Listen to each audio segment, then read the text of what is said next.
Imagine for a second you go down to your mailbox, and among all of the junk mail, flyers you didn't ask for, all of the bills, and in my case, speeding tickets, you find an envelope with some lovely cursive writing on the front addressed to you. That's intriguing. Someone wrote me a letter. Wonder who it's from.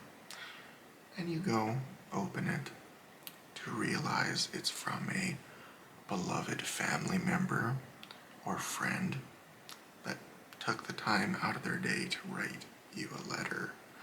Opening that letter is a real experience. Like, that is so much more sentimental than opening a text message, right? And I feel this has happened in many different ways.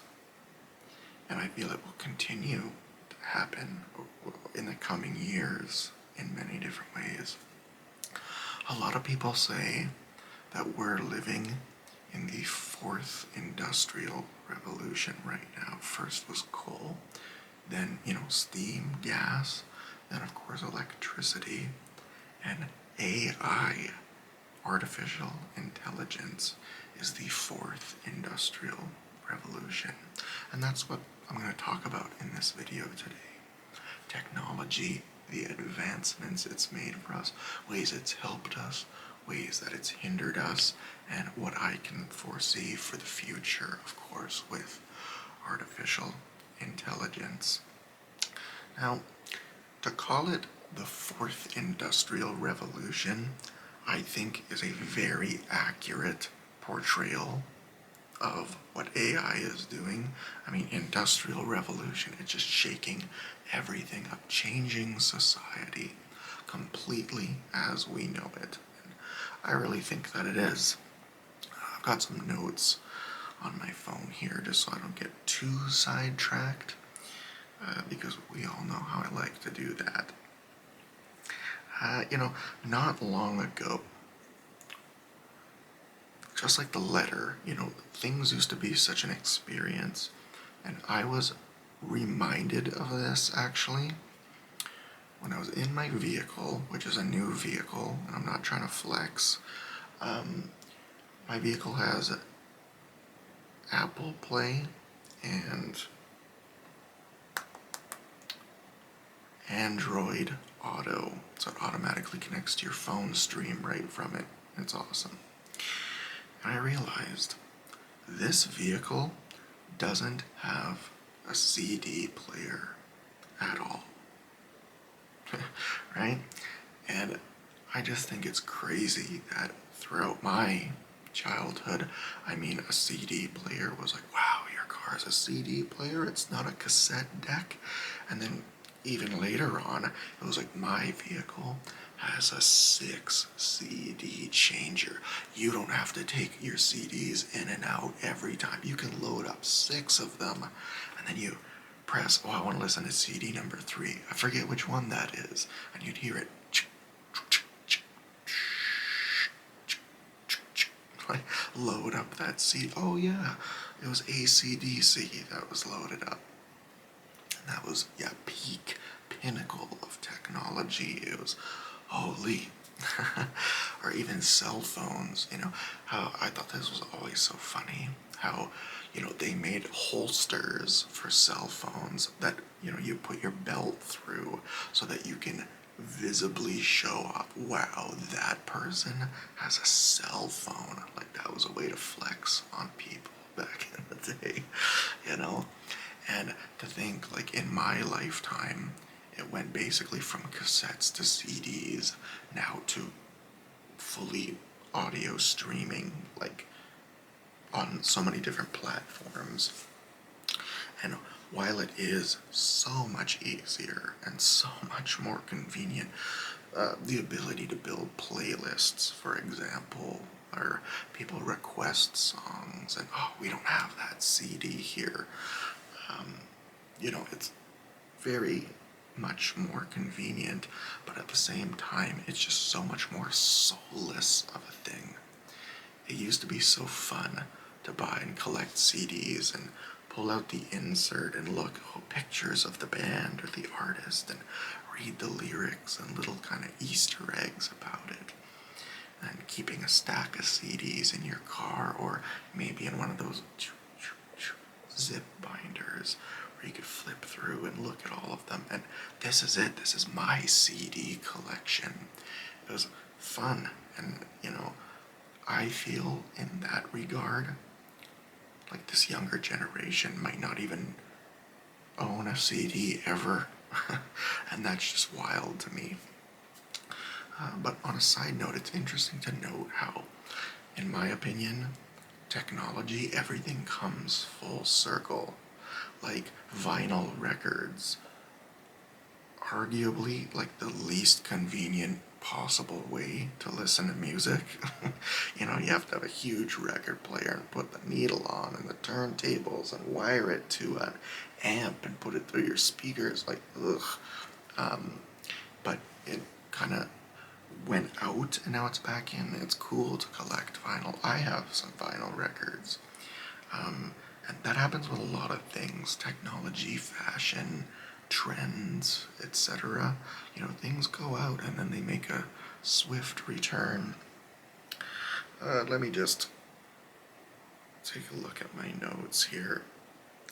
Oh yeah, and then I said, like, with the internet, right? And not even, 10, 15 years ago, yes, we have computers, but we don't have the internet in our pocket at all times.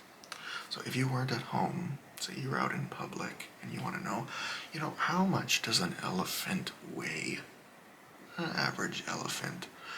Like, if you don't have a book on elephants, you're left to wonder how much an elephant weighs. And that really challenges the imagination, in my opinion. I think that's what I'm trying to say, is like, because you can go, hop on a bus and go down to the library, find this section about animals and nature and biology, and here's a book that might have it, and look through it and find the, to find this piece of information. And yes, that is incredibly inconvenient, but that's also an experience. Whereas I can find out right now how much an elephant weighs, and then as soon as it enters my mind, it's gone. It doesn't have as much of a lasting impact as having to put in the work. And, using an elephant's weight is like a crude example of this. I'm just saying in general. It's funny. I think, okay, if you look at, say, Einstein, or Isaac Newton, Galileo, all of these people who made groundbreaking discoveries like theory of relativity, theory of mass, the universe is constantly expanding. Like, these people figured this out with a piece of parchment and a pen and a telescope. Like, how unbelievable is that? So if you could time travel right now with this phone and Wi-Fi and internet, like, you bring this along with you back to their time, say Isaac Newton, and you say, boy, do I have something for you. Any possible thing you could ever want to know in the world. Well, there are some things that are kept under lock and key by the globalist elite lizard people, but 99% of everything is immediately available to you. And, I'm from the future, and I brought this for you. I wonder what our world would look like if they had this technology back then. And then further, if Isaac Newton were to ask you, wow, like, you must live in such an amazing time. Tell me, what do you do with this, like, miracle, amazing device? Oh, I sit and look at cat videos online.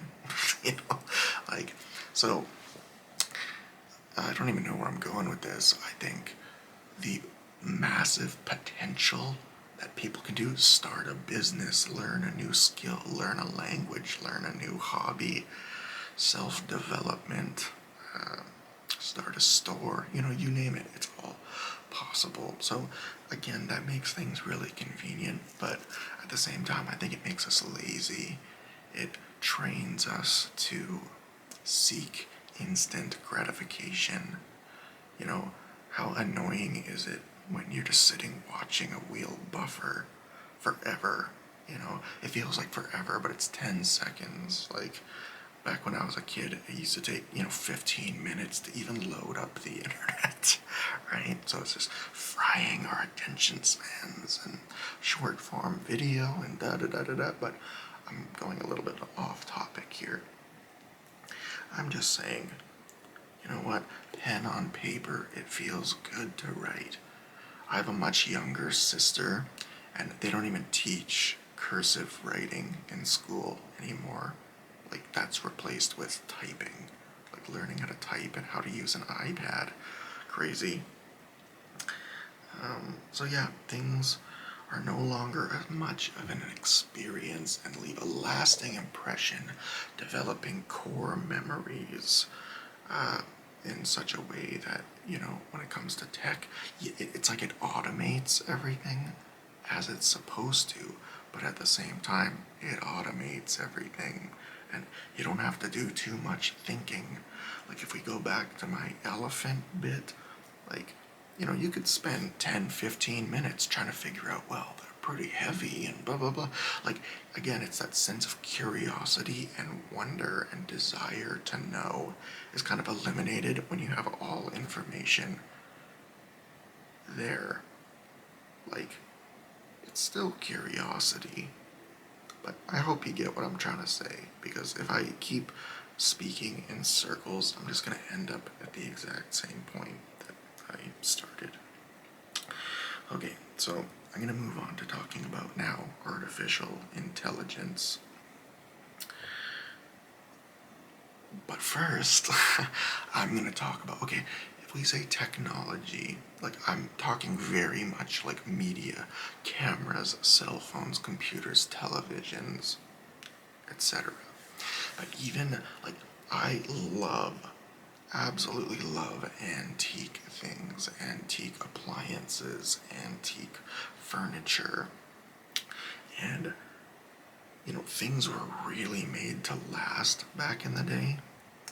Like, you can go to an antique store and find a metal, egg beater that still works perfectly and is 100 years old. And you think, like, yeah, one person, like a metal worker in their shop, or maybe not one person, but, it was locally made, it wasn't mass produced overseas and shipped out globally in shipping containers, and it still functions as perfectly as the day it was made. Things were made to last. And now that we're in what I personally refer to as like late stage capitalism, where the quality of goods goes down and the production of goods skyrockets, they make things for pennies because they're mass producing them in unbelievable numbers. And, even phones, like, designed to fail after a certain amount of time so that you have to go buy a new one, whether it's the battery, whether it's the screen, whether it just really starts slowing down on you. I mean, so in that regard too, technology was way better back in the day, in my opinion, like prior to plastic overtaking everything. You ever drank like a Coca-Cola out of a glass bottle as opposed to plastic? To me, that's an experience. But we'll move on to the AI.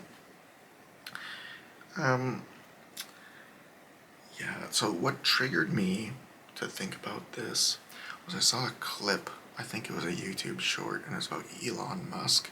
Whether you love him, whether you hate him, I'm not even here to give an opinion on him. I'm just talking about a clip that I saw. And he was talking about Tesla. And was saying we are developing an autopilot system for your Tesla where you can go to work at 8 a.m. and say, I want my car here by 5 p.m. And while you're at work, your car will autonomously go, drive around, take itself to a charging station, if need be, and offer rides to people. It's like you are the Uber, but your car is an Uber, and it will make you additional money all day. Share your car with other people that it automatically drives itself. And I think that's like amazing, what a world we live in, but at the same time, kind of freaky to me. So that is what really made me start thinking about AI and the applications of it moving forward. I think a huge thing is going to be augmented reality, in my opinion. I think, there are lots of Oculus, I think they're called, virtual reality headsets, and they're now really starting to take seriously augmented reality, and I think that's really gonna shake things up with augmented reality and AI. So for those who don't know, virtual reality, I put on a goggles that have screens, and so I'm sitting here, I put these goggles on, wow, I'm in the plains of Africa, and I look around and my perspective changes based on like accelerometers and stuff inside of it to immerse you in a virtual world. But your augmented reality would be like you're wearing clear screens as glasses, and if you were to look at me, well, not even me, say, it's okay, Vaughn, take it easy, think about what you're gonna say and say it. A digital overlay over the physical world. So if you have maps open while you're driving, rather than looking at a screen, just look ahead, and inside your glasses, it'll show you arrow, turn here, turn there, 300 meters this way, then merge lanes. And then with the element of the AI, we're talking so many applications. It'll be unbelievable. I mean, you could scan things, scan barcodes, scan QR codes just by looking at them. You can, AI could detect a flower through your glasses, and you can say, hey, what type of flower is that? And it goes into the database, and then it says on the screen, or through speakers, like bone induction speakers that you hear inside your head. Oh yeah, that's a poppy or whatever. So I think augmented reality is going to be really huge. Google Glass, do you remember that? Google came out with like an augmented reality headset, and honestly, I thought you kind of looked like a dork wearing it, but I think they were like 10 years too early. It was ahead of its time, and it was so like wacko, bozo, tech geeky looking that, yeah, it just didn't catch on. But I think now, oh yeah, like, look at augmented reality, Pokemon Go. Your physical world with actual characters spawning inside of it. That's what I'm talking about, applied on a very grand scale in glasses that you wear all the time. I could really, really see this happening. And, it could be helpful, could be detrimental. I just look at so many people just sleepwalking through their day, just not even aware of how lucky you are to be alive, but you're just glued to your phone, scrolling on TikTok, looking at Instagram, looking at what other people are doing. And I find it really distracting when, you're trying to talk someone and they're like, yeah, yeah, yeah. And you're like, man, are you even picking up what I'm saying? So the fact that with the AR goggles, if I were talking to you and I got a text message and it's right in front of my eyes, I can quickly, say it's up in the top corner, I can just quickly glance at that and then back to you. So the removal of like the physical form factor of like a device and a screen that occupies your hands. I don't know. What do you think? Leave it in the comments. Do you think that'll be good or bad for society? And this is all like hypothetical, but I really, like, if you're a relatively techie person, like, this is coming, right? Like, I was even gonna go as far to say as like, skip the glasses, it's contact lenses that just go right in your eyes, like an episode of Black Mirror or something. But yeah, that's that point. You look at AI over the last few years, and it's just amazing how far it has come. And when I say amazing, I'm not praising this. I'm not saying, yeah, bring it on further. My opinions aside of it, you can't deny that it is just like amazing technology. You know, there are programs where you can say, hey, paint me a picture in the style of Vincent van Gogh of a giraffe walking on a tightrope eating a marshmallow, and it'll instantly do that. Or the AI voice replications and the deep fake face swapping. That's another thing. What is real, what is not, what is the fake news? That is going to be so, like, problematic, in my opinion, moving forward. Like, who knows where we're going to end up? You won't be able to trust anything.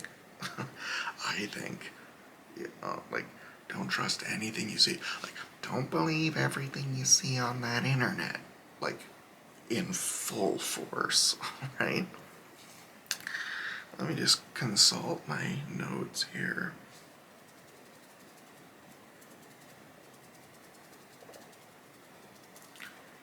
Okay, I got two more things to talk about because I'm going a little bit long here. Hope you don't mind. Hope you're enjoying hanging out with me and enjoying this one-sided conversation.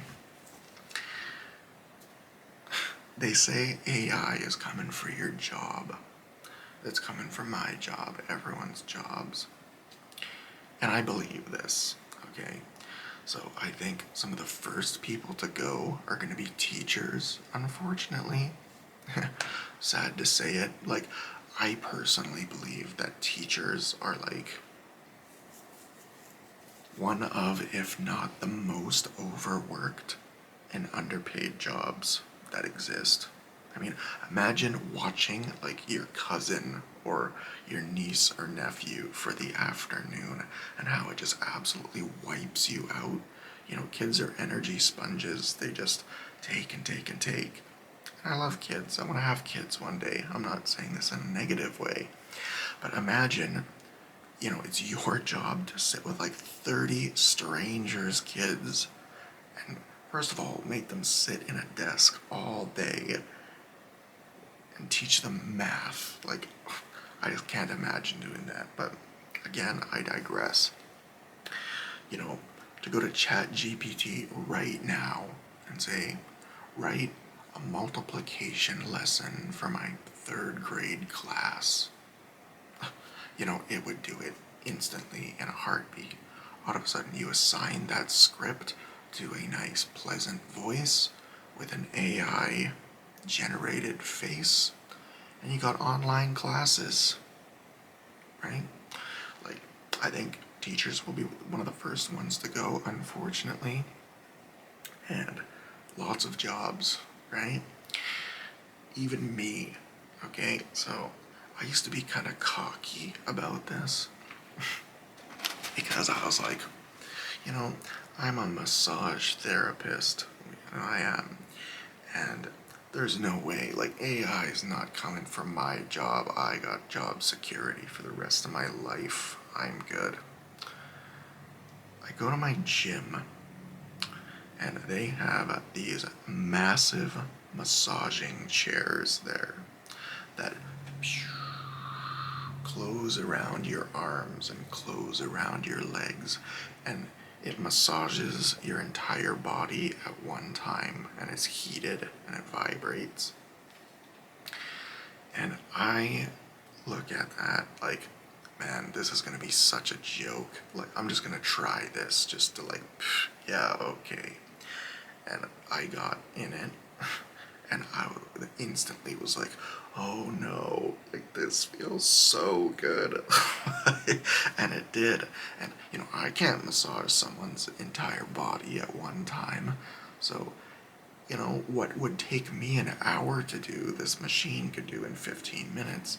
And yeah, there isn't that exchange of energy that comes from contact between two people, like physical contact and the social aspect of it and all of that. But I'm just saying, man, for someone who's not really into the world of massage and are just like, yeah, I have pain, I want it treated, what's to stop them from getting inside one of these chairs? It runs an AI scan of their entire body, and bing, bing, bing. These 3 spots are your most troubled spots, and it just instantly works them out. So yeah, the machines, the AI, like, don't worry, I'm not even safe either. I just thought that was kind of funny. I was like, oh no, it feels so good. And the last thing I'm going to talk about, which I'm not trying to go, like, so into detail here. I'm not trying to be crude. If this topic of discussion, what I'm about to say, makes you feel uncomfortable, sorry about that.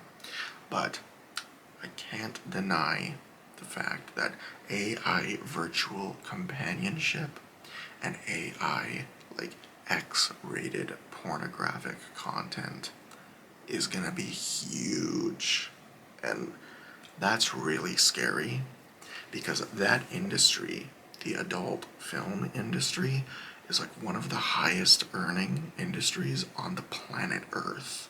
Can you believe that? Like, I didn't know that until I did some research. It's not that, like, I looked up statistics about the adult industry. My research wasn't, engaging with it. But yeah, all of a sudden, there are more, especially young men, I would say, and I hate to use the word like incel, involuntarily celibate, but just, you know what I'm talking, like the socially awkward, the basement dwelling, you know, non-social people that, if they had the ability, hey, let me in my virtual reality AI simulation just create my perfect partner that understands me better than everyone, because it pulls all the data from, it knows what are you interested in, what are you searching for online, like, what do you think about, what types of things do you look up. And yeah, perfectly programmed to meet your every emotional and romantic and intimate need. I think, I sincerely think that when that happens, when that comes into full effect, and that's just like perfected technology, that the birth rate and the population density of our planet is going to go down. I really do think that, and you might think that's absurd for me to say, and yeah, no way that'll happen, but leave it in the comments. I'm curious. I could just so see that. Like, have you noticed that, like, after COVID, after all of us were being shut in and locked in, everyone is just so much less social now? Like, people will go to something, but they're always in such a hurry to leave. And then people who host things are in a hurry to have people leave their homes as well. Like, everyone just kind of does their own thing, living in their own personal bubble, their own curated world. And, yeah, I think AI companionship will definitely be a huge billions of dollars a year industry.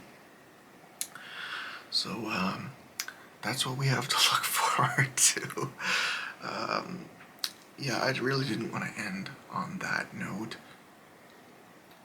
You know, is there anything else I could say? I would just hate to leave you with like dirty images in your head. But yeah, no, that's it. So, again, leave it in the comments, are you excited for what the future holds with technology? Are you frightened? Do you agree with what I've said? Do you disagree? Or do you have an alternate thought? What's something I didn't talk about that you think might happen? Leave it in the comments. And if you like this video, drop me a thumbs up. I'd really appreciate it. And, I'm Chaos ASMR. Thank you for watching. We'll see you in the next video. Peace, guys.